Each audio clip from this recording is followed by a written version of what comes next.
কাজ করে, যেদিকে ফোর্স তার উল্টো দিকে ডিসপ্লেসমেন্ট, তো ওয়ার্ক ডানটা নেগেটিভ হয়, যেই কারণে মাইনাস কে এক্স লিখি। তো বাস্তবে ম্যাগনিটিউডটা কি কে এক্স।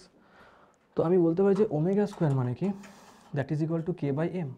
তাহলে এখান থেকে আমি বলতে পারি ওমেগা কত হবে, root under K by M. আর আমরা মাইনাসটা কি হলো আরেকবার বলবেন? মাইনাসটা যে স্প্রিং ফোর্স মনে আছে, মাইনাস কে এক্স হতো স্প্রিং ফোর্স, হ্যাঁ হ্যাঁ। ওইটাই তো এখানে আছে মাইনাস কে এক্স, অপোজিট থেকে কাজ করে না, আচ্ছা। Restoring force. হুম। তো ওমেগা যদি পেয়ে যায়, টাইম পিরিয়ড মানে কত হয়, 2 পাই বাই ওমেগা। তাহলে ওমেগা মানে কি পেয়েছি, root under K by M. তাহলে এটা কত হয়ে যাবে, 2 pi root under m by k. এটা হয়ে যাবে time period of a SHM. চলো লিখে নাও এটাকে।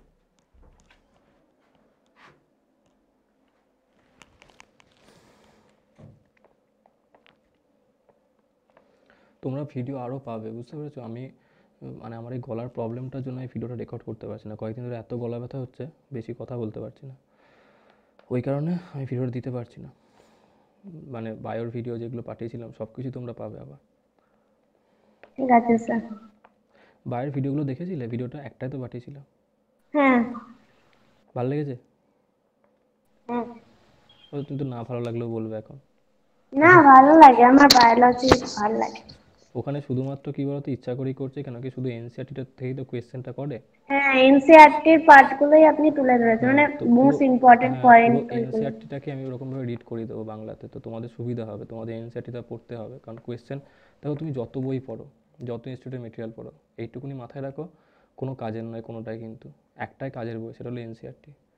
কারণ 90টা কোয়েশ্চেনের মধ্যে তুমি লিখে রাখো 88খানা কোয়েশ্চেন তুমি এনসিআরটির পাবে, 88 কোয়েশ্চেন। সেটা ম্যাক্সিমাম +-1 হতে পারে, এর বেশি না। ওই জন্য এনসিআরটিটাকেই করানো হবে। চলো লিখে নাও। বলছি ওটা খালি বায়োলজি নাকি ফিজিক্স কেমিস্ট্রি ওই দুটো এনসিইআরটি? ফিজিক্সে এনসিআরটি সিলেবাস ফলো হয়, কিন্তু মানে ফর্মুলাস ফলো হয়, তবে ফিজিক্সের জন্য এনসিআরটিটাই যে পারফেক্ট তা নয়, কারণ এনসিআরটিটা ফিজিক্সের একটুখানি কঠিন করে লেখা ওদের, বুঝতে পারবে না, প্রবলেম হ্যাঁ। হয়। কিন্তু কেমিস্ট্রির এনসিআরটি তো চোখ বন্ধ করে পড়ো, চোখ বন্ধ করে। অর্গানিক ইনঅর্গানিকের একটা লাইন ছাড়বে না এনসিআরটির, ইভেন যে সমস্ত প্রবলেমসগুলো ওখানে সলভ করা থাকে এবং আনসলভড, এক্সাম্পলের মধ্যে হোক, এক্সারসাইজের মধ্যে, কিচ্ছু ছিল না, কিন্তু আমি বারবার বলছি। ঠিক তুমি আছে। লাস্ট 2-3 বছরে যদি নিটের কোয়েশ্চেন দেখো, এনসিআরটির এক্সারসাইজের কোয়েশ্চেন, তারপর ইনটেক্সট আনসলভড যেগুলো থাকে, তারপর সলভড এক্সাম্পলস যেগুলো, ওইগুলো তুলে তুলে কোয়েশ্চেন দিয়েছে। এনসিআরটির লাইন ধরে ধরে অপশন দেয় কেমিস্ট্রিতে, ইনঅর্গানিক, অর্গানিকে, ফিজিক্যালে, না, বায়োলজি আমার কেমিস্ট্রি আর বায়োলজিটা তাও মানে ভালো বোঝা যায়, কিন্তু ফিজিক্স ফিজিক্সটাতেই বুঝতে আমার পারবে একটু না, প্রবলেম। ওটা ফিজিক্সেরটা আমি জানি, ফিজিক্সেরটা ক্লাসেই এরকমভাবে পড়তে হবে, এনসিআরটি করে বুঝতে পারবে না। তো আমি 35 ইয়ার্সটা কিনেছি, তো ওখান থেকে অনেক প্রবলেম হচ্ছে আমার, ওগুলো আপনাকে পাঠালে আপনি পাঠিয়ে দেবেন? হ্যাঁ হ্যাঁ হ্যাঁ, পাঠিয়ে দেবে পাঠিয়ে দেবে। ঠিক আছে। খুব বেশি করে পাঠিও না, কারণ সলভ করতে টাইম লাগে, তো 2-3টে করে পাঠাবে, 2টো করে পাঠিয়ে দেবে। না, আমি রোজ ওই 3টে 4টে করেই অঙ্ক করি, বেশি করি। না না, মানে আমি ওটা বলছিলাম যে তুমি যেগুলো পাঠাবে না, হয়তো একবারে তুমি 10টা পাঠালে, বাট একবারে ধরো 10টা করার মতো আমি সময় পেলাম না, তো তোমার ওটা পেন্ডিং হয়ে যাবে। তুমি আমাকে ঠিক একটা দুটো আছে। করে পাঠাবে, যেমন 12-এর যারা আছে তারাও ওরকম তারা পাঠায়, তুমি একটা ঠিক দুটো আছে। করে পাঠাবে, ঠিক আছে? একটা দুটো করে হলে কি গায়ে লাগে না, শর্ট করে টাইমের মধ্যে একটুখানি 5 মিনিটের মধ্যে সলভ হয়ে যায়। 10টা হলে কি অনেকটা টাইম লেগে যাবে সলভ করতে করতে, এবার হয়তো আমি ঠিক আছে। বাইরে আছি, বুঝতে পারলে, এই জন্য। আর এমনি ধরো আমাকে মোটামুটি সকালে আমেরিকা, রাত্রেবেলায় কানাডা, এগুলো যেতে হয়, এই কারণে। বাহ, আমাদেরকেও একবার ঘুরিয়ে দেবেন। অবশ্যই ঘোরাবো, তুমি কাঁধে চেপে পড়বে, বুঝতে পারলে। লিখে নাও। আচ্ছা স্যার, বলছি এখানে ফর্মুলাটাকে আপনি যেটা বক্স বানিয়েছেন ওটা ফর্মুলা? হ্যাঁ ওটা ফর্মুলা। ঠিক আছে। এটা হচ্ছে ফর লিনিয়ার এসএইচএম। এবার আমরা দেখবো অ্যাঙ্গুলার এসএইচএম। তৃপ্তি আমেরিকা হ্যাঁ স্যার, যাবে? হয়ে গেছে। তৃপ্তি আমেরিকা যাবে? ও তৃপ্তি, যাবে যাবে? দেখো, ওর যাওয়ার ইচ্ছাই নেই, কি আর বলবো। চলো, আমাকে তো বলতে পারবে না স্যার অফার করেনি যে আমেরিকা যাওয়ার জন্য, কি আর বলবো। লিনিয়ারের ক্ষেত্রে কি হয়, F is proportional to minus X. অ্যাঙ্গুলারে কি হয়, ফোর্সের জায়গাতে টর্ক ইউজ হয়, that is proportional to minus theta. আর আমরা জানি যে টাও মানে কি, আই অ্যালফা। আর এর মানে আরেকটা হয় যে টাও মানে, যদি আমি লিখি এটাকে এরকমভাবে, ওখানে ওখানে আমরা কি লিখতাম যে এফ ইন্টু মানে এম ইন্টু এ, এখানে কি লিখবো, এম এর জায়গাতে আই, আর এর জায়গাতে কি লিখবো, যে d2 থিটা, ওখানে গেলাম d2x বাই dt2, এখানে কি হবে d2 theta by dt2 equal to i into alpha. বুঝতে পারলে? এটা হবে। এবার এইখান থেকে আমরা বলতে পারি and that is equal to minus K theta, ওখানে কি ছিল মাইনাস কে এক্স, এখানে কি হবে মাইনাস কে থিটা। বুঝতে পেরেছো? তাহলে এই যে জায়গাটা আছে এখানটাতে আমি যদি চাই তাহলে এরকমভাবে লিখতে পারি যে এম ওমেগা স্কোয়ার এ, এরকম লেখা যায়। ঠিক আছে? তো ওটা লেখার দরকার নেই, কারণ আমার জাস্ট এখানটাতে এইটুকুনি দরকার। বুঝতে পারলে? মাইনাস কে থিটা এইটুকুনি লিখে নাও অ্যাঙ্গুলারের জন্য।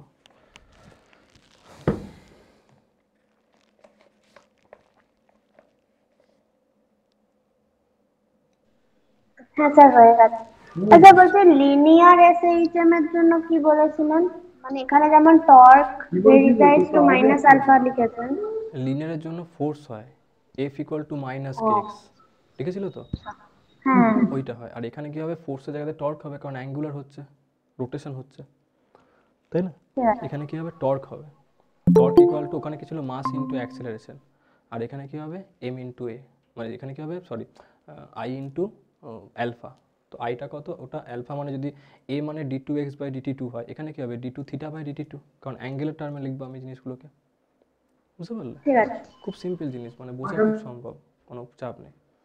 দেখো যদি আমি একটা জিনিস বলি যে একটা কোনো এসএইচএম পারফর্ম হচ্ছে যার ইকুয়েশনটা হচ্ছে y equal to A sine omega t plus theta, তাহলে এর জন্য ভি কত আসবে, dy বাই ডিটি।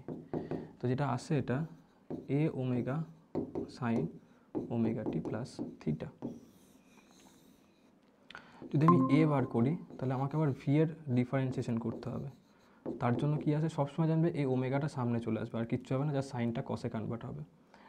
তাহলে আচ্ছা সাইনটা কসে হবে এবং সাইন থিটার জন্য কত হয় মাইনাস কসটা, তাহলে কী আসবে মাইনাস ওমেগাটা সামনে আসবে এ omega square cos omega t plus theta, এটা হবে।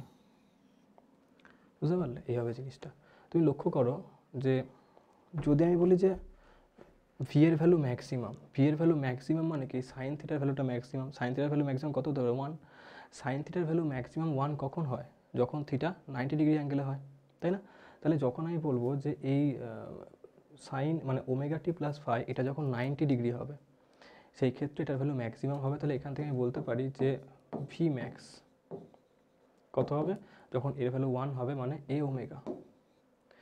আর এ ম্যাক্স, এর ম্যাক্সিমাম ভ্যালু কত হবে, যখন কসের ভ্যালু ম্যাক্সিমাম হবে। তো কসের ভ্যালু ম্যাক্সিমাম 1 হয়, কখন হয় বলো, 0-তে। তাহলে কসের ম্যাক্সিমাম ভ্যালু যদি 0-তে হয় তাহলে কস 0 ভ্যালু কত 1, তাহলে ম্যাক্সিমাম অ্যাক্সিলারেশন কত আসবে মাইনাস এ ওমেগা স্কোয়ার। বুঝতে পারলে? এখন এখান থেকে আরেকটা জিনিস বার করা যায় যে ভি এর যদি আমি এটাকে সলভ করি, এটাকে তো ডেরিভেশনটা আমি করছি না, তো ডেরিভেশন করলে বুঝতে পারবে। ধরো কোনো একটা পার্টিকেল আছে যেটার এরমভাবে মুভ করছে, এটা তার অ্যাম্পলিটিউড প্লাস এ, এটা তার হচ্ছে মাইনাস এ, এখান থেকে এক্স পজিশনেও আছে। এইখানে যদি আমি ওর ভি বার করতে চাই, ভি সেটা কত হয় না omega root under a square minus x square. বুঝতে পেরেছো? এবারে যখন আমি বলছি x equal to zero, x equal to zero মানে এইটা, এইখানটাতে ওর ভেলোসিটি কত আসবে না ওমেগা ইন্টু এ। কেন? কারণ এটা জিরো হয়ে গেলে রুট আন্ডার এ স্কোয়ার মানে এ, তাহলে ওমেগা ইন্টু এ, এটা হবে ম্যাক্সিমাম ভেলোসিটি। তুমি লক্ষ্য করে দেখো, আমরা যদি এই ফর্মুলা দিয়ে বার করি তাহলেও পেয়েছিলাম ভি ম্যাক্স এ ওমেগা, যদি আমি এই ফর্মুলা দিয়ে বার করি সেই ক্ষেত্রেও পাচ্ছি ভি ওমেগা মানে এ ওমেগা। কিন্তু একটা জিনিস আমি কনক্লুড করতে পারলাম যে যখনই কোনো একটা পার্টিকেল তার মিন পজিশন মানে এক্স ইকুয়াল টু জিরোতে আছে, সেই সময় তার যে ভেলোসিটি হবে সেটা ম্যাক্সিমাম হবে। যদি আমি পেন্ডুলামের সেন্সে তোমাকে বলি, তুমি দেখো একটা পেন্ডুলামকে যখন তুমি ঝুলিয়ে রাখবে,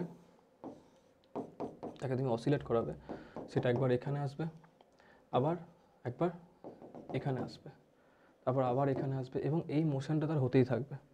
তার এইটা হচ্ছে এক্স ইকুয়াল টু জিরো। তো যদি এক্স ইকুয়াল টু জিরো হয় তাহলে এই পজিশনে তার স্পিড ম্যাক্সিমাম হয়। বুঝতে পারলে? এখানে তার কী হয় ভি ম্যাক্স, এবং এইখানে তার এটা হয়ে যায় মিনিমাম। ঠিক এর উল্টোটা হয় এক্সট্রিম দুটোতে, এখানে ভিটা হয় মিনিমাম আর এখানটাতে এটা হয় ম্যাক্সিমাম। বুঝতে পারলে? পেন্ডুলামের ক্ষেত্রে বুঝা গেল ব্যাপারটা? হ্যাঁ স্যার। আর এই যে এইখান থেকে ডিস্টেন্সটা, এটা হচ্ছে তার প্লাস এ অ্যাম্পলিটিউড, আর এখান থেকে এটা হচ্ছে তার মাইনাস এ ফর পেন্ডুলাম। লিখে নাও।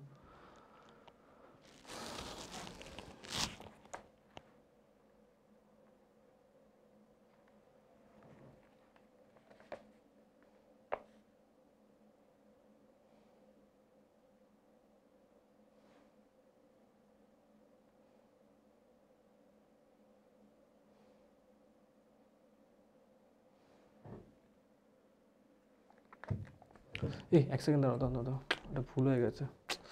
হ্যাঁ, এটা তো কস হবে, কারণ এটা ডি ডি সাইন থিটার করছি না, আমি কসের করে ফেলেছি। একটা কাজ করো তাহলে, ওয়াইটাকে কস দিয়ে লিখে দাও, এখানটাতে সাইন না করে কস লিখে নাও ব্যাস। না তাহলে আবার উল্টো হয়ে যাবে, তোর লেখার সময় খেয়ালই করলাম না এটা। এক সেকেন্ড দাঁড়াও দাঁড়াও, ভুল হয়ে গেছে একটা লেখা।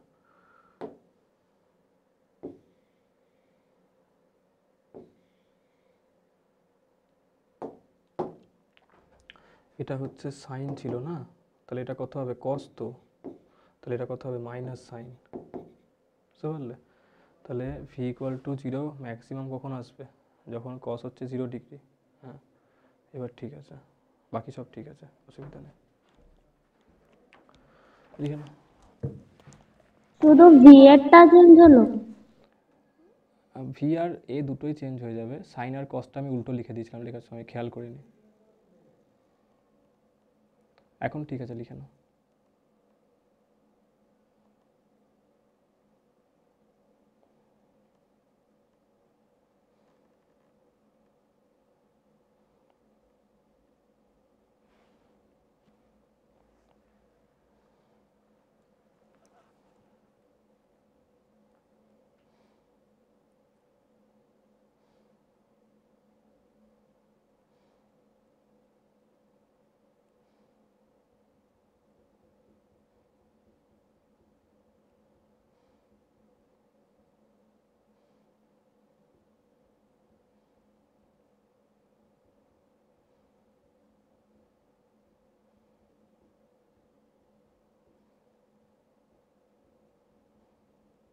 পেন্ডুলামের যে ডায়াগ্রামটা এঁকেছেন ওর নিচে এক্স ইকুয়াল টু 0, তারপরে কি লিখেছেন? তারপরে ওখানটাতে ভি ম্যাক্স আর এ মিন, ভি ম্যাক্সিমাম হবে আর এ মিনিমাম হবে, আর এক্সট্রিম পয়েন্টে ঠিক উল্টোটা হবে, ভি হবে মিনিমাম, এ হবে ম্যাক্সিমাম। দেখো আমি তোমাদের একটা কথা আমি বলে দিই আজকে, কারণ নতুন বছর পড়েছে তো, নতুন বছর পড়ে গেছে, এই নতুন বছরটাতে হ্যাপি করবে কি করবে না তোমাদের উপর ডিপেন্ড করছে কিন্তু। কারণ এখন তোমরা 12-এ পা দেবে, এবং এই 12-এ যখন উঠে গেলে এই সময় তোমাদের উপরে একটা রেসপন্সিবিলিটি আসতে শুরু করবে, এবং সেটা প্রত্যেকে নেওয়া উচিত। কারণ হচ্ছে রেসপন্সিবিলিটি এটাই যে তোমার কেরিয়ারের রেসপন্সিবিলিটি, যেটা টেকেন ফর গ্র্যান্টেড নয় মোটেই, যেটা তোমার দায়িত্ব, জীবনের প্রথম দায়িত্ব যদি তুমি কিছু পেয়ে থাকো, সেটা হলো তোমার নিজের কেরিয়ারটাকে স্টেবল করানো। তারপরে তোমার মা বাবার দায়িত্ব, তারপরে অন্য কোনো একটা ফ্যামিলি তোমাদের ক্রিয়েট হবে, তাদের দায়িত্ব, এবং এইগুলো আসতে শুরু করবে। এবং এই দায়িত্বর মধ্যে প্রথম বড় রেসপন্সিবিলিটি কিন্তু এখন থেকে তোমাদের স্টার্ট হয়ে গেছে অলরেডি। 11-এ স্টার্ট হয়ে গেছে, আমি 11-এও বলেছিলাম, আবার একবার 12-এ বলছি, কারণ নতুন বছর শুরু হচ্ছে। এই প্রথম রেসপন্সিবিলিটি হলো নিজের কেরিয়ার তৈরি করা। এবং একটা টাইম অবধি কী হয় না, যে তুমি তোমার আইডেন্টিটি হচ্ছে তোমার মা বাবা। মানে আজকে তোমাকে কেউ যদি চেনে তো বলবে যে সিমরানকে, যেমন বলবে যে সিমরানের বাবার নাম করে বলবে যে অমুকের মেয়ে, কিংবা নীলাঞ্জনাকে তার বাবার নাম করে বলবে বা মায়ের নাম করে বলবে যে অমুকের মেয়ে। তো তোমাদের আইডেন্টিটি হচ্ছে, এটা আমারও ছিল একটা সময়, যে আমার বাবা ছিল আমার আইডেন্টিটি, যে অমুক ভট্টাচার্যের ছেলে হচ্ছে সিদ্ধার্থ ভট্টাচার্য। তো কেসটা হচ্ছে এরকম ধরো যে একটা সময় পরে ওই আইডেন্টিটি কিন্তু শেষ হয়ে যায়, এবং তুমি হয়ে যাবে তোমার মা বাবার আইডেন্টিটি। মানে তখন কী হবে, তোমাকে চিনবে লোকে, মানে তোমার মা বাবাকে চিনবে তোমার নামে। আর এই প্রসেসটা এখন হচ্ছে। তো মনে রাখবে এই সময়টা যেটা তোমরা পাচ্ছ, এই সময়টাতে খুব ভালো করে নিজেদেরকে কিন্তু সেট আপ করতে স্টার্ট করো। এই 12 যখন হলো, এই সময় জীবনের যত শখ আহ্লাদ সব এই একটা বছর ত্যাগ করে দাও। দেখো যদি তুমি কোনো জিনিস একটা শর্ট টাইমের জন্য ত্যাগ করে এই যে অনেকটা বড় ফিউচারের বেনিফিট পেতে পারো, সেটাকে করা উচিত, বিশেষ করে যদি সেটা নিজের জীবনের জন্য হয়। তো এখন তোমরা 12-এ উঠছো, এই সময় যা কিছু তোমাদের শখ আহ্লাদ থাকবে, যেগুলো তোমাদেরকে ডিস্ট্র্যাকশনস দিতে পারে, তুমি নিজে ভেবে নাও কী কী জিনিস তোমাকে ডিস্ট্র্যাক্ট করে। সেটা ফোন হতে পারে, বন্ধুদের সঙ্গে সোশ্যাল মিডিয়ায় টাইম কাটানো হতে পারে, গেম খেলা হতে পারে, যা খুশি সব কিছু ত্যাগ করে দাও। এবং যদি মানে সব কিছু ত্যাগ করে দাও বলতে কি, তুমি ইনভলভ হবে কিন্তু তখন যখন তোমার সত্যি করে সব কাজ শেষ, মানে দিনে হয়তো 1 ঘন্টা তুমি এসব ইনভলভ থাকলে, নিজের মাইন্ড রিল্যাক্স হলো, কোথাও ঘুরতে গেলে, হেঁটে এলে, বাকি সময়টা নিজের জন্য করো এবং বি সেলফিশ। সাকসেসফুল হতে গেলে সেলফিশ হতে হবে, মানে এমন নয় তুমি অন্যের ক্ষতি করে সেলফিশ হচ্ছ, এরকম ধরো যে তুমি তোমার কাজটার সময় অন্য কোনো কিছু করবেই না, তোমার কাজ তোমার পড়া তোমার কাছে এই 1 বছর সব থেকে আগে মানে প্রায়োরিটি পাবে। 12-এ ওঠার পর থেকে সপ্তাহে অ্যাটলিস্ট একটা করে দিন রাখবে যেদিনকে তুমি কোনো 12-এর পড়াশোনা করবে না, 11-এর এমসিকিউ সলভ করবে, এবং যেদিনকে সলভ করবে মিনিমাম 100টা করে ফিজিক্স, কেমিস্ট্রি, বায়ো, প্রত্যেকটা সাবজেক্টের 100টা করে, যার ইঞ্জিনিয়ারিংয়ের জন্য হবে সে 100টা করে ম্যাথামেটিক্স করবে বায়ো না করে, তাহলে মিনিমাম এটা থাকে ডেলি। আর বাকি সময়টা 12 পড়তে হবে, কারণ এই সময় তোমার এইচএস থাকবে, সঙ্গে সঙ্গে জেইর পড়া থাকবে।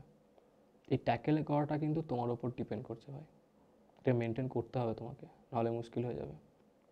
তো তোমরা যখন উঠে গেছো 12-এ, এই সময় নিজের এই রেসপন্সিবিলিটিটাকে কিন্তু নাও, আমি বারবার বলছি।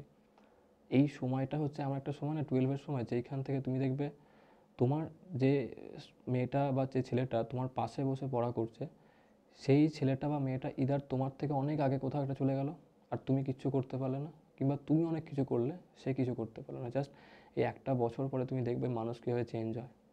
তোমরা এখন যদি সব একই স্কুলে পড়ো তো বুঝতে পারবে না। এই বছরটার পর থেকে বন্ধু বান্ধব যাদেরকে তুমি খুব প্রিয় বন্ধু ভাবো, অ্যাকচুয়ালি সেটা খুব কমই হয় স্কুল থেকে সারা জীবন থাকলো, খুব কম সংখ্যক থাকে। আমার আছে কিন্তু খুব কম, এরকম বন্ধু বান্ধব আমারও আছে যারা স্কুল থেকে শুরু হয়েছে, এখন অবধি আমাদের স্ট্রিম আলাদা, অন্য জায়গাতে কাজ করি, অন্য ফিল্ডে কাজ করি, কিন্তু তবুও আমাদের খুব ভালো ফ্রেন্ড, এখনও মিট করি, তাদের সঙ্গে ঘুরি, কিন্তু সেটা খুব কম। কিন্তু মেন যেটা হবে তোমাদের কলেজ থেকে, কারণ একটা ট্র্যাক এলে সবাই একই ট্র্যাকের বন্ধু তৈরি হয়, তোমার ট্র্যাকের বন্ধু তোমার সঙ্গে, তখন দেখবে তোমার যে বন্ধুটা আজকে তোমার সঙ্গে খুব ভালো সম্পর্ক ছিল, সেই বন্ধুটা কলেজে ওঠার পর থেকে ট্র্যাক চেঞ্জ, তোমার সঙ্গে কন্ট্যাক্ট শেষ তার। তো মনে রাখবে সেই বন্ধুটা কিন্তু তোমার এখন কম্পিটিটার, কারণ তুমি যে পরীক্ষাটা দিচ্ছ সেও সেটাই দেবে, এবং সে কিন্তু তার সিট তোমার জন্য ছাড়বে না, আর তুমিও তার জন্য নিজের সিট ছাড়বে না। তো এই সেলফ স্টেপার কিন্তু হয়ে যেতে হবে, যে নিজের কাজ আগে, নিজের কেরিয়ার আগে। তো যদি চাও যে নিজের ফিউচারটা খুব সিকিওর থাকুক, এই একটা বছর কোনো দিকে তাকাবে না, পারলে কোথাও ঘোরাঘুরিও করতে যেও না, কারণ কোথাও ঘুরতে যাওয়া মানে তোমার ক্লাস মিস হবে, কনসেপ্ট মিস হয়ে গেল, তুমি ল্যাক করলে। এটা হয়ে যাবে, এক্সাম জয়েন্ট ফয়েন্ট হয়ে যাবে, তারপর 1-2 মাস টাইম থাকে, পুরো 2 মাস টাইম থাকে, তুমি পুরো ইন্ডিয়া ট্যুর করো 2 মাসে, আরামসে হাফ ইন্ডিয়া ট্যুর করে ফেলতে পারবে। তো অনেক সময় সেই সময়, তার আগের সময়টা এখন খেটে নাও, টেনে মেরে খেটে নাও, কোনো ওয়েস্টেজই করবে না। এইচএসের 11-এর ফাইনাল শেষ, তোমারও 12-এর প্রিপারেশন চালু, যেই প্রিপারেশন চালু, 11-এর রিভিশন চালু, একদম ল্যাক করো না কিন্তু, আমি বারবার বলছি, তাহলে খুব মুশকিলে পড়ে যাবে। এই সময় থেকে তোমার কেরিয়ার স্টার্ট হচ্ছে, কিন্তু পুরো ফিল্ড চেঞ্জ হয়ে যাবে এই সময়। কলেজে বোর্ডের নাম্বার খারাপ হলে দেবে, কলেজে চান্স পাচ্ছ না, আর এখন যেরকম অবস্থা, মোর দ্যান 90 স্কোর না হলে ভালো কলেজে তুমি ছেড়ে দাও কোনো অনার্স পাওয়া, 90% থাকলে তবেই তুমি ভালো কলেজে চান্স পাওয়ার প্রবাবিলিটি থাকতে পারে এখন, কারণ যে হারে এখন স্কোর ওঠে এইচএসে, বুঝতে পারলে? না হলে নর্মাল কলেজগুলোতেই পড়ে কাটাতে হবে, বুঝতে পারছো? এটা কিন্তু খুব চাপ। আর যেইতে স্কোর ভালো না হলে তোমার সারা জীবনের স্বপ্ন নষ্ট, আবার একটা বছর রিপিট করবে, ডিপ্রেশন আসবে যে বছর লস হয়ে যাচ্ছে, এগুলো খুব মুশকিল সিচুয়েশন হয়ে যায়। এবং সেটা করার জন্য কিন্তু তুমি জিম্মেদারি থাকছো, কারণ তুমি প্রিপারেশন করছো না, তুমি ফাঁকি দিচ্ছ। তো মনে রাখবে, ডিস্ট্র্যাক্ট মানুষ তখনই হয় যখন সে নিজেকে ডিস্ট্র্যাক্ট করায়। ডিস্ট্র্যাকশান কখনো ইচ্ছা করে আসে না, তুমি অ্যাকসেপ্ট করলে তবেই ডিস্ট্র্যাকশান আসবে। তো সেই কারণে বারবার বলছি, একদম ডাইভার্ট করো না, পুরো ফোকাস থাকো, এবং একটা বছর নিজের জি জান লাগিয়ে দাও, তারপর বাকিটা ভগবান দেখে নেবে, তুমি তোমারটা দিয়ে দাও পুরো, বুঝতে পারলে? রোজ রোজ বললে এগুলো টাইম নষ্ট হবে, যেই কারণে আমি বছরের প্রথম দিন তোমাদের কাজকে এগুলো সব বলে রাখলাম, এগুলো প্রত্যেক দিনকে বলা সম্ভব নয়। তো খুব ভালো করে কিন্তু খাটো ভাই, আমি বারবার বলছি, খুব ভালো করে, যেন কোনো আফসোস না থাকে। এবং মানুষের পক্ষে কাজ করে যাও, তুমি সাকসেস পাবে কি পাবে না সেটা বড় কথা নয়, কারণ তুমি যখন কিছু করছো সেখান থেকে কিছু একটা তুমি শিখছো, সেই শেখাটা থেকে তুমি ফিউচারে কাজে লাগাতে পারবে, এবং তুমি কোনো জিনিস শেখা জিনিস কখনো ব্যর্থ হয় না, এটা মাথায় রাখবে, কোনো না কোনো জায়গায় সেটা কাজে কিন্তু লাগে। তো তুমি শিখে যাও ভালো করে, নিজের দিক থেকে মোর দ্যান 100% দাও, দেখবে ভগবান তার দিক থেকে কিছু পার্সেন্ট দেবে, এটা দেবেই। কিন্তু তোমার দিক থেকে যেন কোনো ফল্ট না থাকে, মানে পরীক্ষার হল থেকে বেরিয়ে যেন তুমি এরকম বলতে পারো যে আমার যা দেওয়ার ছিল সেটা আমি দিয়ে দিয়েছি, বাকিটা ভাই তোমার কাজ, এইটা উপরে তাকে যেন তুমি বলতে পারো। এবং এটা বলতে পারে এরকম ছেলে হাতে গোনা কয়েকটা পাওয়া যায় স্টুডেন্ট, যারা সত্যি করে পরীক্ষার হলে থেকে বেরিয়ে এটা বলতে পারে। না হলে শুধু এইটা এক্সকিউজ দেবে যে হ্যাঁ কোয়েশ্চেন কঠিন হয়েছিল, কোয়েশ্চেন সোজা এসেছিল, আমার সাজেশন মেলেনি, আমাকে অমুক সে করায়নি। এগুলো এক্সকিউজ ছাড়া কিচ্ছু না। যে পাচ্ছে সেও তোমার মতনই একজন স্টুডেন্ট, সে চান্স পাচ্ছে, তুমি পাচ্ছ না, তোমার কিছু ফল্ট একটা আছে, বুঝতে পেরেছো? যেটাকে তুমি দেখোনি কিন্তু ও ওরটাতে দেখেছিল বলে ওভারকাম করেছিল। বারবার বলছি নিজেকে অ্যানালাইজ করবে প্রত্যেকদিনকে রাত্রেবেলা শোয়ার আগে ভাবা শুরু করো, আজকে সারাদিন আমি কী কী পড়লাম, কী কী করলাম, টাইম কতটা নষ্ট করেছি, কতটা ইউটিলাইজ করেছি। পরের দিনকে আমি নষ্ট করা টাইমটা ইউটিলাইজেশনে কনভার্ট হয়ে যায়। রোজ চেষ্টা করো এটাকে, বুঝতে পারলে? রোজ রিভিশন করো, ব্যাস দেখবে তোমার আপনি আপ গ্রাফ তোমার উপরের দিকে উঠছে। না হলে কিন্তু মুশকিলে পড়ে যায়, আমি বারবার বলছি। 11-12 খুব ক্রুশিয়াল টাইম ভাই, জীবনে বিশাল ক্রুশিয়াল টাইম। এই সময় মানুষ হাওয়ায় ভাসে, কিন্তু বাস্তবটা যখন সে দেখতে পায় পরীক্ষা হয়ে যাওয়ার পরে, তখন কিছু করার থাকে না, শুধু আফসোস করা ছাড়া, বুঝতে পেরেছো? এবার তোমাদের এই বয়সটা আমিও তো পেরিয়ে এসেছি, আমার জীবন অনেক ফেলিয়ারিটি, অনেক সাকসেস, সব কিছু আমি দেখেছি। সেই জায়গা থেকে বলছি যাতে করে তোমাদেরকে ফেলিয়ারিটিকে জীবনে কম দেখতে হয়। তাই বলছি, একদম কিন্তু ফাঁকি দিও না ভাই, চাপে পড়ে যাবে, আমি বারবার বলছি। আর কিছু করতে পারবে না, সব থেকে বড় কথা হচ্ছে এইটা, তোমার হাতে কিছু করার অপশান থাকবে না সেই সময়, দেখবে তুমি পাগল হয়ে যাবে যে আমি কী পড়বো এখন, সব থেকে ইম্পর্টেন্ট এটাই হয়ে যায়। দেখো কাইনেটিক এনার্জি কত হয়, half m v square. V মানে আমি কত বলেছিলাম, ভি মানে হচ্ছে omega root under a square minus x square. যদি ভাঙো তার বাইরে স্কোয়ার থাকবে, তাহলে কত আসবে এটা? দেখো এটা আসবে M half M omega square A square minus x square. Potential energy কত হয় স্প্রিংয়ের জন্য, হাফ কে এক্স স্কোয়ার, তাই না? আচ্ছা কে মানে কত হয়? কে মানে হয় আমরা দেখেছিলাম যে এম ওমেগা স্কোয়ার, তাই না? তাহলে কত হবে? Half M omega square x square. হলো। টোটাল এনার্জি মানে কি? Kinetic energy plus potential energy.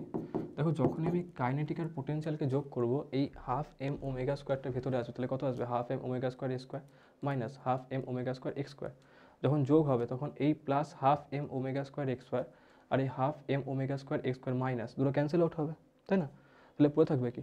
পড়ে থাকবে শুধুমাত্র একটাই, half M omega square A square. এটা হলো কি? Total energy. বুঝতে পারলে? হ্যাঁ স্যার। লিখে নাও।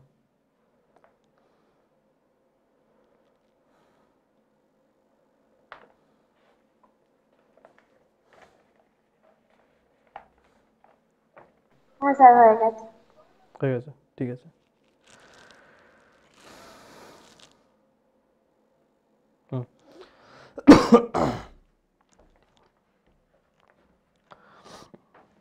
দেখো আমরা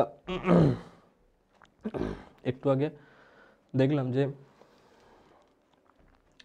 টাইম পিরিয়ড মানে কত হয়, 2π√* m/k নাকি k/m, বলো কি দেখলাম? টাইম পিরিয়ড 2π√* কত বলো, দেখেই বলো। m/k তো প্রথম দিক করে লিখেছিলাম যখন লিনিয়ার হ্যাঁ স্যার। ইকুয়েশনটা লিখলাম, তাই না? 2π√* m/k। ধরো যখন আমি কয়েকটা স্প্রিংকে কানেক্ট করে রাখলাম, এটা হচ্ছে সিরিজ টু কম্বিনেশন পাই অপারেশন, রুট ওভার m/k। তাই তো বলছি 2π√* m/k। আমি m/k। না না, দেখো মনে করো এখানে 3টে স্প্রিং আছে, এদেরকে তুমি টানলো কিংবা কম্প্রেস করো, যখন ছাড়বে টেনে ছাড়ো কিংবা কম্প্রেস করে ছাড়ো, আলটিমেটলি এরকমভাবে ভাইব্রেশন শো করবে, মানে এসএইচএম পারফর্ম করবে। তো ধরো এখানেতে কোনো একটা মাসকে আমি এরকমভাবে রেখে দিয়েছি, এরকমভাবে, কিংবা তুমি হরাইজন্টালি রাখতে পারো, কোনো মানে হরাইজন্টালি কিংবা ভার্টিক্যালি রাখতে পারো তুমি।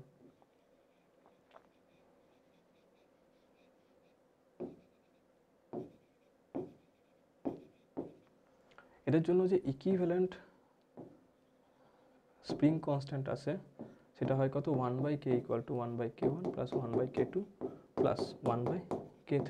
তো যে টাইম পিরিয়ডটা হয় that is equal to 2π√* m/k equivalent. এটা কি? এটা হচ্ছে ফর সিরিজ কম্বিনেশন। নেক্সট আসছে কি? Parallel combination. মিডিল কেটে গেল তো, ওই দিকে লেখাগুলো কেটে গেল। ওরা লেখনি না। সে কি? না ওই দিকের গুলো না, এই দিকের মানে স্প্রিং গুলো দিয়ে যে ও লেখাগুলো ছিল।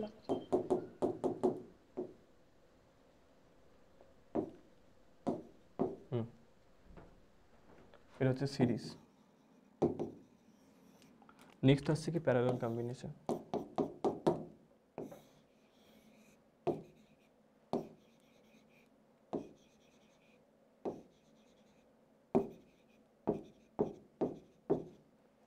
দেখো এটাকে বলে প্যারালাল কম্বিনেশন। এর ক্ষেত্রে কি হয়ে যায়, কে ইকুইভ্যালেন্টটা k1 plus k2 plus k3, time period same হবে 2 pi root under m by k equivalent. বুঝতে পারলে? লিখে নাও, দুটো কম্বিনেশন হয়।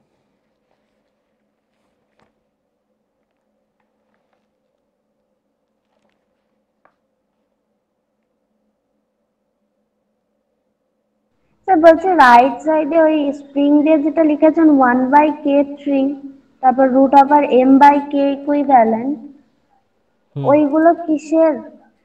ওটা বুঝতে পারছি ওইগুলো না, ওগুলো কিসের ওটা বুঝতে পারছি না। ওটা সিরিজ কম্বিনেশন, আর লেফটার হচ্ছে তোমার parallel combination.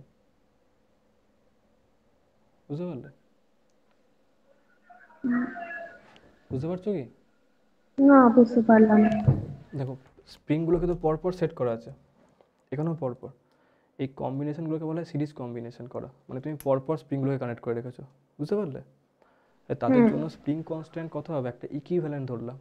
Equivalent spring constant মানে কি, যে সেই স্প্রিং কনস্ট্যান্টটা যদি আমি তিনটেকে ইন্ডিভিজুয়াল না রেখে সেটাকে রাখি, তাহলে তারা সেম স্প্রিং কনস্ট্যান্ট দেবে যা এটা তিনজন মিলে দিচ্ছে।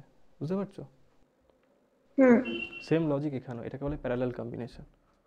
যেমন তোমরা পড়েছো না কারেন্টের ক্ষেত্রে সিরিজ কম্বিনেশন, প্যারালাল কম্বিনেশন 9-10-এ, হুম হুম। এখানেও তাই।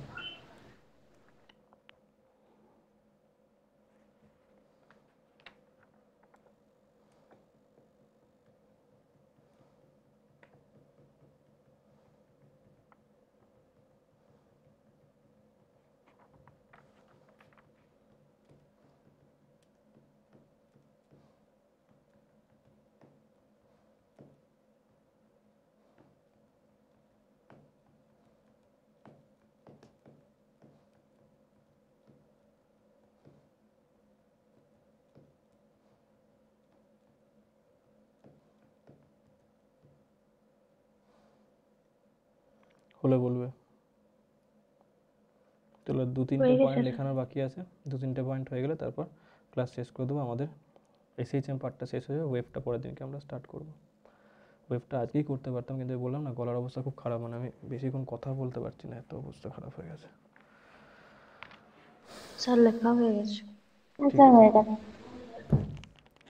এবার আসছে SHM of A floating body. যদি কয়েকটা বডি জলের মধ্যে ভাসে, তার ক্ষেত্রে এসএইচএম কত হবে, বা তার টাইম পিরিয়ডটা কী হয় কি বার করতে হবে। তো দেখো এই একটা বডি আছে যার মাস হচ্ছে এম, এবং এটাকে আমি জলের মধ্যে অর্ধেকটা ডুবিয়ে রেখেছি। তো ধরো আমি এটাকে বলছি যে এইচ হাইট বা এক্স হাইট একে আমি ডুবিয়ে রাখলাম, ঠিক আছে। এটার ডেন্সিটি হচ্ছে তোমার সিগমা, এটার ডেন্সিটি হচ্ছে রো। তো আমরা জানি যে এই ক্ষেত্রে একটা বুয়েন্সি ফোর্স কাজ করে কোন দিকে, উপরের দিকে। নিচের দিকের ওয়েট কাজ করবে। তো আমরা জানি যে যখন আমি নিচের দিকে ডোবাবো তখন এর উপর বুয়েন্সি ফোর্স কত হবে না, ভলিউম অফ দি বডি যেটা ডুবে আছে। তো সাপোজ এটার এরিয়াটা হচ্ছে এ, তাহলে ভলিউম কত হবে এ ইন্টু এক্স, আর ডেন্সিটি কত সিগমা। তাহলে আমি লিখতে পারি যে এর যেই পরিমাণ মাস মানে ওয়েট, বুয়েন্সি ফোর্স সেম হবে। বুয়েন্সি ফোর্স মানে কত হবে, তাহলে যেই পরিমাণ ডুবে আছে মানে এ ইন্টু এক্স ইন্টু ওর into density of the liquid. Density of the liquid কত হয়, রো ইন্টু জি। বলেছিলাম না volume of the body density of the liquid into G buoyancy force, that is equal to এর যে wait, এর wait কত হবে সিগমা ইন্টু এর যে ভলিউম, ভলিউম কত, সাপোজ এর হাইটটা হচ্ছে এইচ, তাহলে কী লিখবো না এ ইন্টু এইচ ইন্টু জি, ভলিউম ইন্টু জি হয়ে গেল। জি জি ক্যান্সেল আউট হবে, তাহলে এখান থেকে আমি লিখতে পারি যে সিগমা, আচ্ছা এ এ ক্যান্সেল আউট হবে, তাহলে sigma into h that is equal to x into rho, এটা তো পাবো। তাহলে এখান থেকে আমি এটাও লিখতে পারি যে হ্যাঁ, এবার যে এই যে স্টেপটা আমি করলাম, এই স্টেপটার পর আমি বলতে পারি এখান থেকে যে কী বলে ফোর্স যেটা আর কি অ্যাপ্লাই হলো, সেই ফোর্সটা কত হচ্ছে that is equal two proportional to x হয়। যদি ফোর্স প্রপোর্শনাল টু এক্স হয় তাহলে আমি বলতে পারি এখানটাতে যে sigma into h divided by rho that is proportional to x, কিংবা এরকমভাবে বলো সিগমা ইন্টু, এটাকে না বলো তুমি বলো এটাকে এইভাবে বলো, তারা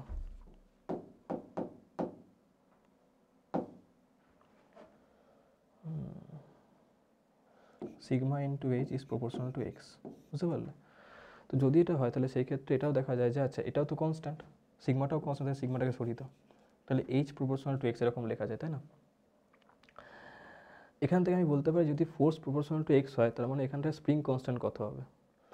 অবশ্য এই জিনিসটা না করে যদি আমি এইভাবে করি না, তাও এরকম না করে এইভাবে করলে আমার সুবিধা হবে, তাহলে ব্যাপারটা আরও ইজি আসবে। দাঁড়া এটাকে আবার লিখে দিই, এরকম না করে এইভাবে করলে আরও ইজি ওয়েতে সলভ করা যাবে জিনিসটাকে। ফোর্সটাকে, ওটাকে ফোর্সই ধরে না, এইখান থেকে আমি ফোর্স অ্যাপ্লাই করছি এফ, তাহলে এফের ভ্যালু কত হবে, এখানে যে এই পরিমাণ বুয়েন্সি ফোর্স অ্যাপ্লাই হচ্ছে মানে কত হচ্ছে, ডিস্টোরিং ফোর্স হবে মাইনাস রো ইন্টু এ ইন্টু এক্স ইন্টু জি, এরকমভাবে করলে বরং সুবিধা হবে। তো এটাকে এরকমভাবে লিখে নাও যে মাইনাস রো ইন্টু এ ইন্টু জি ইন্টু এক্স, তাহলে এইটা কি আসছে স্প্রিং কনস্ট্যান্ট, মনে আছে F equal to minus k x, তাহলে এটা কি হবে কে হবে কিনা বলো, কে হবে তো? হ্যাঁ স্যার। হুম, হ্যাঁ স্যার। তাহলে এখান থেকে আমি বলতে পারি যে ভ্যালু কত আসবে এটার জন্য ভ্যালু হয়ে যাবে টাইম পিরিয়ডের 2π√m/k। তারা কাজ করে আমি এম বাই কে এর ভ্যালু বার করি। এম মানে কত, এম মানে হচ্ছে ভলিউম ইন্টু ডেন্সিটি ইন্টু কী ছিল তার হাইটটা জি, ভলিউমটা কত এ ইন্টু এইচ, ডেন্সিটি কত সিগমা ইন্টু জি, জি না ইন্টু ওটাই থাকবে, জিটা হলে ওয়েট হয়ে যাবে। আর কেটা কত আসছিল বাই কে, কে মানে কত পাচ্ছি এইটা, তাহলে এটাকে নিচে লিখে দাও এ ইন্টু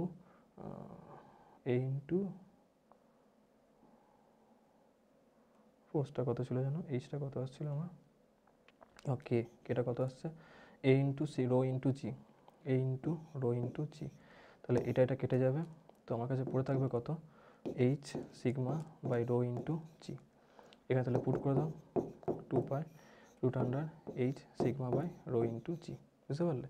এবার এই পার্টটা কনস্ট্যান্ট থাকে তাই এটাকে ধরা হয় না, এখান থেকে ফাইনালি লেখা হয় কত আলটিমেটলি টি সমান 2π√এইচ বাই রো, এইটা চলে আসে টাইম পিরিয়ডটা, বুঝতে পারলে? এইচ বাই রো হ্যাঁ সরি স্যার। এইচ বাই জি, হ্যাঁ স্যার। কারণ রোটাকে ধরা হয় না ডেন্সিটিটাকে, ওই জন্য লিখে নাও। তাহলে ফার্স্টে যেটা লিখেছিলাম ওটা কেটে দেবো? ফার্স্টেরটা হ্যাঁ কেটে দাও, মানে ওখানটাতে অ্যাজামশন করতে হবে, ওটা বেকার হয়ে যাবে লিখতে গেলে, ওটা আসেই ভাবি মানে ওখানে জাস্ট এফের জায়গায় তুমি ভ্যালুটা পুট করেছিলে, এফের জায়গায় ভ্যালুটা পুট করলে তোমাকে কনস্ট্যান্টটাকে ধরতে হবে, ওটা তুমি 2-3টে স্টেপ আর একটু বেশি করতে হবে, তার চেয়ে এটা করলে সুবিধা, এফটাকে এরকমভাবে না ধরে করে।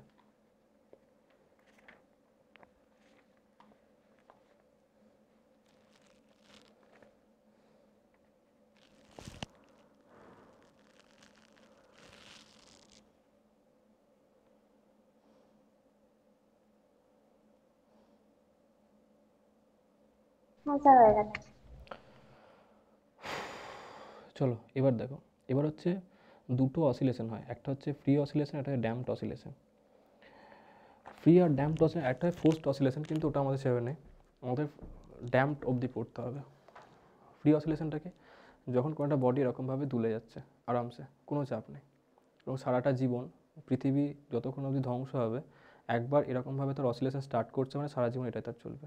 ড্যাম্পড কি, এরকমভাবে দুলছে কিন্তু মাঝখানে কিছুটা সে বাধাপ্রাপ্ত হচ্ছে, ফোর্স পাচ্ছে, যেই কারণে স্পিডটা কমবে, মানে প্রথমে বেশি যাচ্ছিল তারপর কমতে শুরু করছে, কমতে কমতে কমতে কমতে কমতে কমতে কমতে একটা সময় এসে থেমে যাবে, বুঝতে পারো? এটা হচ্ছে ড্যাম্পড অসিলেশন। এই ড্যাম্পড অসিলেশন আর ফ্রি অসিলেশনের প্রথমে থিওরিটিক্যাল পোর্শনটা, মানে ফ্রিটা লেখার দরকার নেই, ওটা তো তোমরা সবাই জানো, ড্যাম্পডটাকে লিখে নাও, লেখো হেডিং দাও damped oscillation, DAMPED, damped oscillation, যেখানে তার অ্যাম্পলিটিউড টাইমের সঙ্গে সঙ্গে কমতে শুরু করে, আর ফ্রির ক্ষেত্রে সারা জীবন কনস্ট্যান্ট থাকে।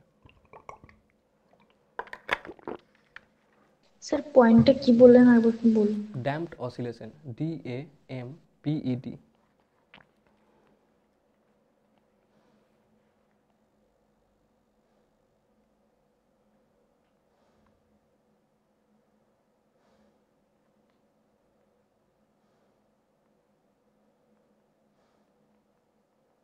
ঠিক আছে? হ্যাঁ স্যার। আচ্ছা, এবার লেখো the oscillation in which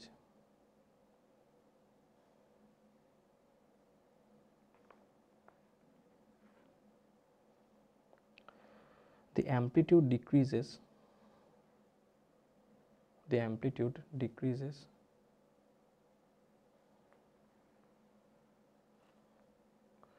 gradually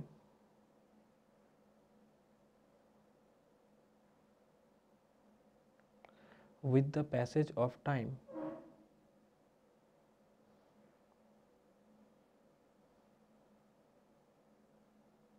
With the passage of time. ঠিক আছে? হ্যাঁ স্যার। এখানে ইকুয়েশনটা লিখে নাও, x ইকুয়াল টু, চলো আমি মুখে বললে তোমরা বুঝতে পারবে না, আমি লিখে দিচ্ছি।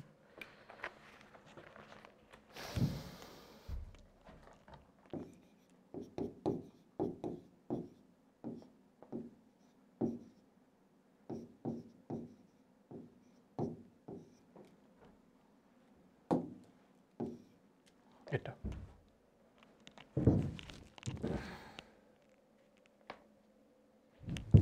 ওহো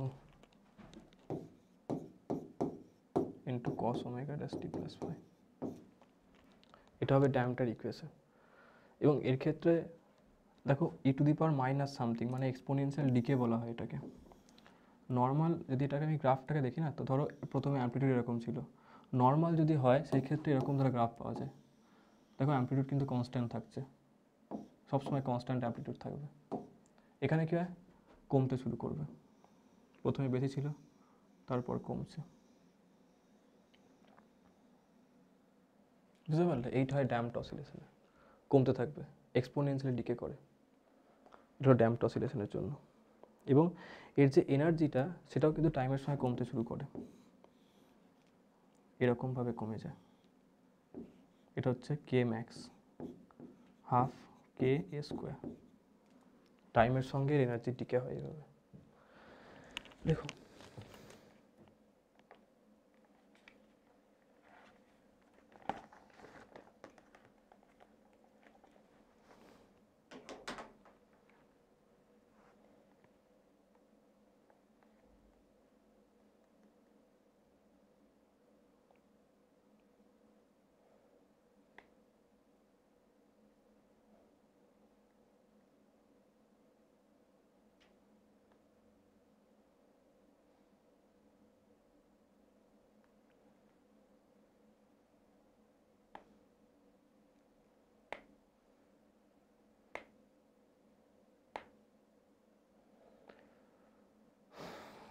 স্যার নিচে যে আপনি গ্রাফটা করেছেন ওটা কি হাফ কে এক্স কে এ স্কোয়ার করেছেন? কে এ স্কোয়ার ম্যাক্সিমাম এনার্জি। হ্যাঁ স্যার হয়ে গেছে। চলো, তো দেখো ক্লাস আজকে এতটা থাক, ঠিক আছে? আমি আবার বলছি, যেগুলো বললাম খুব ভালো করে সেগুলো কিন্তু ভাববে এবার। এবং প্লিজ তোমাদের রিকোয়েস্ট বলতে পারো আমার, যে এই একটা বছর নিজেদেরকে প্লিজ কোনোভাবে ডাইভার্ট করো না, কোনোভাবে করো না।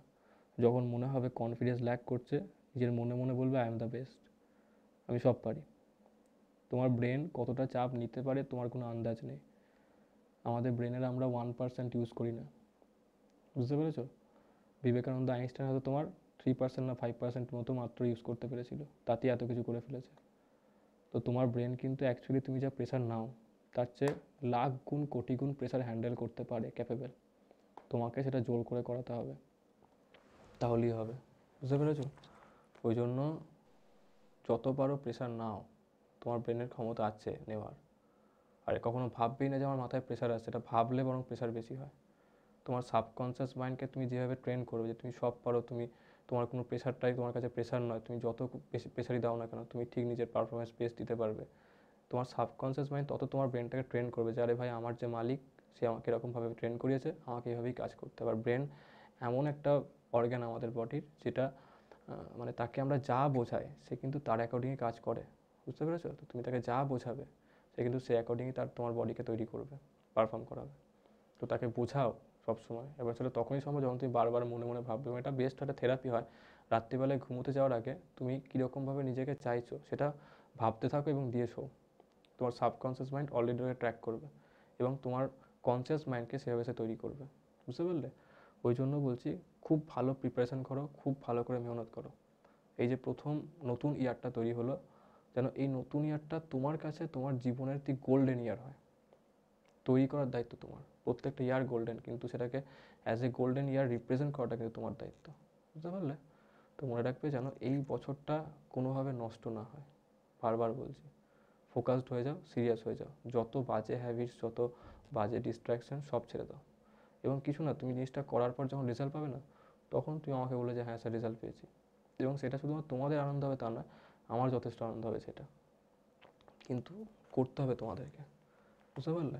আর লাইফটা আলটিমেটলি তোমাকে লিড করতে হবে, কিন্তু জীবনটা তোমার। চলো আজকের মতন এতটাই। নেক্সট ক্লাসে আবার দেখা হবে। টাটা, good night. Thank you sir. Welcome.